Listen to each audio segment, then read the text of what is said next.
नमस्कार, आप सभी का Shrinath astro science YouTube channel में हार्दिक स्वागत और अभिनंदन है। जैसा कि आप सभी जान ही रहे हैं कि आने वाला वर्ष 2022 यह आपके जीवन में क्या उन्नति लेकर के आने वाला है या फिर किस प्रकार की परेशानियां लेकर के आने वाला है, इस सभी विषय में सभी व्यक्ति को उत्सुकता रहती है ही कि हमारा आने वाला वर्ष कैसा जाएगा। तो श्रीनाथ एस्ट्रो साइंस आप सभी के लिए वार्षिक राशि फल 2022 लेकर के उपस्थित हो रहा है और आप सभी को जानकर यह प्रसन्नता होगी कि यह पूर्ण रूप से गोचर पद्धति पर आधारित है, वेद विधि पर आधारित है और ग्रहों के जो शुभाशुभ स्थान अष्टक वर्ग इत्यादि में जो बताए गए हैं उन सभी पर यह आधारित है। मतलब बिंदु और रेखाओं के माध्यम से जिस प्रकार से निर्धारण किया जाता है अष्टक वर्ग पद्धति में, पूर्ण रूप से यह प्रामाणिक पद्धति आप सभी के समक्ष श्रीनाथ एस्ट्रो साइंस संस्था लेकर के आई हुई है और हमारा विश्वास है कि यह राशिफल आप सभी के जीवन में निस्संदेह बहुत ही अच्छे शुभ फलों को प्रदर्शित करने वाला है और आपके जीवन में एक प्रकार से पथ प्रदर्शक होने वाला है।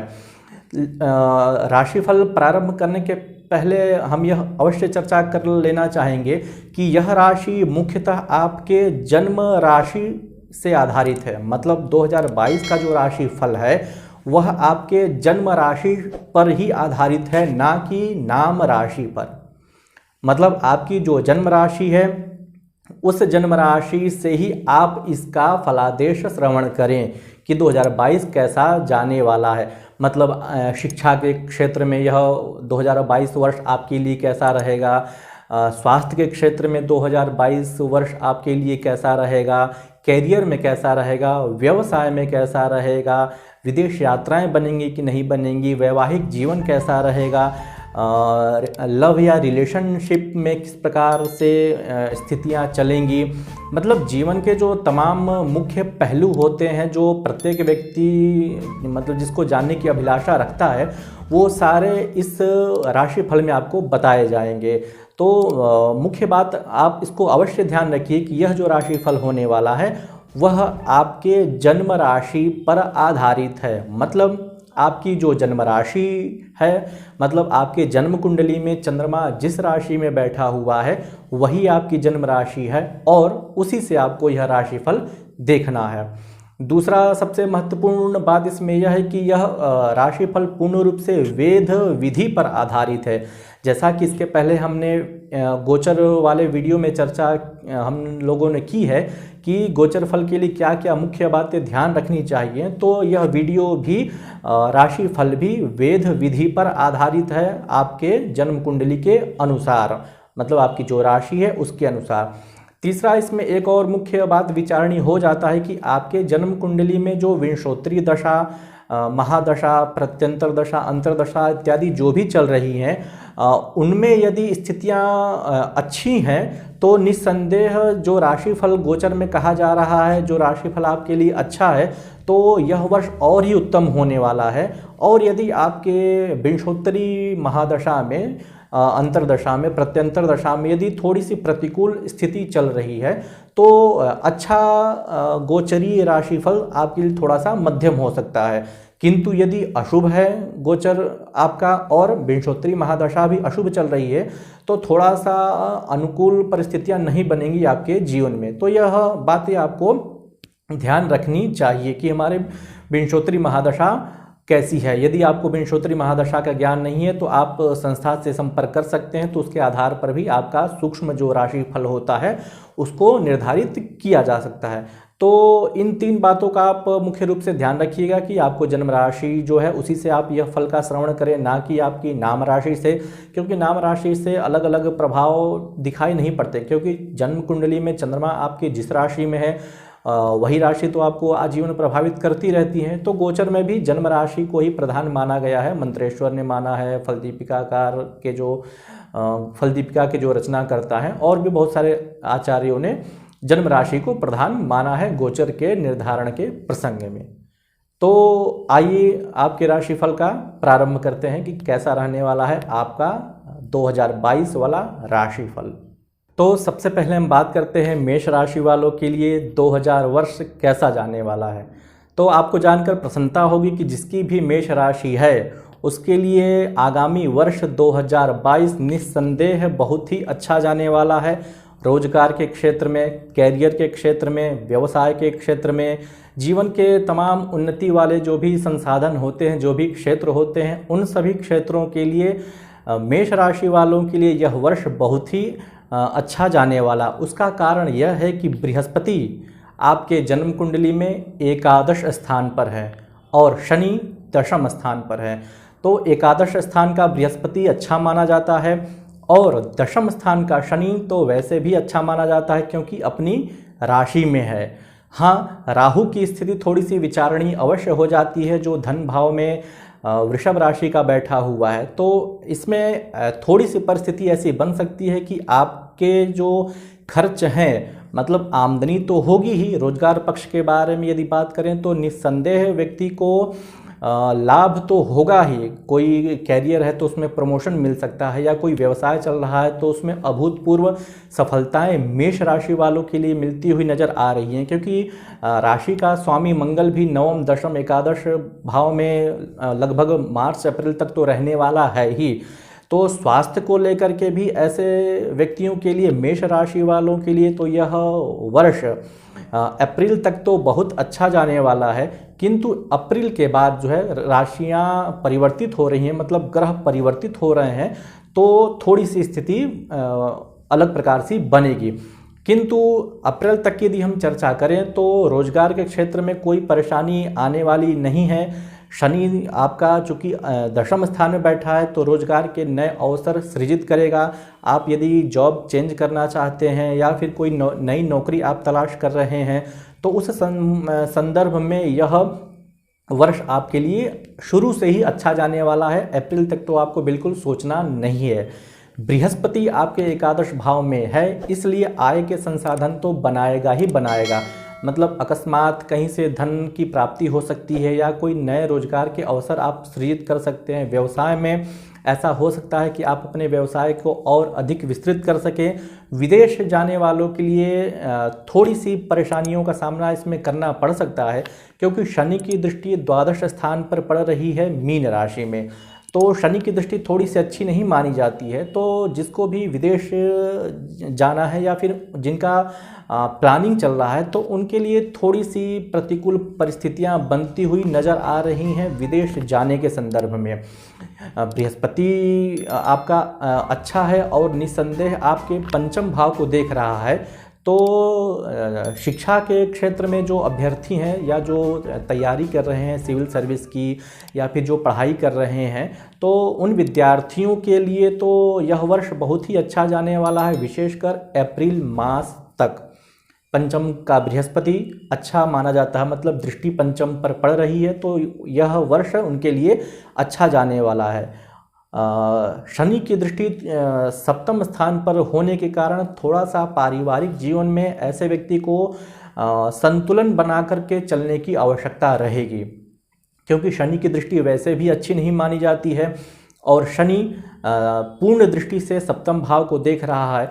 तो ऐसे में स्थितियां यह बनेंगी कि परिवार में थोड़ा सा किसी बात को लेकर के मनमुटाव हो जाएगा, या फिर पति पत्नी के बीच में कोई अनबन हो जाएगी, या फिर पारिवारिक जो झगड़े होते हैं या छोटी मोटी जो मिसअंडरस्टैंडिंग आप उसे कह लीजिए, तो ये सारी चीज़ें थोड़ी सी मेष राशि वालों के लिए परिवार के पक्ष को लेकर थोड़ा सा प्रभावित अवश्य कर सकती हैं, विशेष करके अप्रैल मास तक, क्योंकि शनि की दृष्टि सप्तम में है। तो ऐसे में थोड़ा सा प्रतिकूल परिस्थितियां बनेंगी जरूर। जो व्यक्ति लव या रिलेशनशिप में है उनके लिए भी थोड़ा सा यह वर्ष अच्छा नहीं माना जाएगा। कारण उसका यह है कि बृहस्पति की दृष्टि पंचम पे पड़ रही है, तो संबंध अच्छा चलेगा, लेकिन उतार चढ़ाव वाली स्थितियां बनेंगी शनि की दृष्टि के कारण सप्तम भाव पर। मतलब यदि ऐसे लोग सोच रहे हैं कि जिसके साथ रिलेशनशिप में है या लव जिसके साथ कर रहे हैं उनके साथ विवाह की संभावनाएं बने, तो थोड़ा सा उसमें असमंजस वाली स्थितियां दिखाई दे रही हैं। ऐसा संभव हो सकता है कि डिले होने लगे या विलंब होने लगे, तो ऐसी स्थितियां दिखाई दे रही हैं, विशेष करके प्रेम संबंधों को लेकर के। तो वैसे तो यह अप्रैल तक का महीना आजीविका इत्यादि के क्षेत्रों में बहुत ही अच्छा रहने वाला है। और स्वास्थ्य के लिए तो कहना ही क्या है, मंगल आपका नवम दशम एकादश स्थान में रहेगा, तो निस्संदेह आपके स्वास्थ्य की वृद्धि तो करेगा ही करेगा। आप में आत्म स्वाभिमान की वृद्धि करेगा, आपके में आत्मविश्वास की वृद्धि करेगा। तो ये सब स्थितियां अप्रैल तक रहेंगी। किंतु अप्रैल के बाद ग्रहों की परिस्थितियां बदल रही हैं। बृहस्पति बदल रहा है, शनि बदल रहा है और राहु बदल रहा है। तो ऐसे में यदि हम चर्चा करें तो बृहस्पति चूंकि द्वादश स्थान में है, और द्वादश स्थान का ग्रह अच्छा नहीं कहा जाता है, लेकिन बृहस्पति अपनी राशि में है, मीन राशि में है, तो उस अशुभ स्थान का जो दोष है वह समाप्त कर देगा। तो जो भी व्यक्ति विदेश जाने का प्लानिंग इत्यादि कर रहे हैं, तो उनके लिए अप्रैल के बाद का जो समय है यात्राओं का बहुत ही अच्छा सुंदर संयोग बनता हुआ दिखाई दे रहा है। मतलब कोई यात्रा पर जाना चाहता है, तीर्थ यात्रा पर, या फिर कहीं घूमने फिरने का कुछ प्लान बना रहे हैं, या विदेश यात्राएं जाने का सोच रहे हैं, तो अनायास ही विदेश यात्राएं बनेंगी। व्यक्ति को धर्म इत्यादि क्षेत्रों में थोड़ी सी अभिरुचि बढ़ेगी।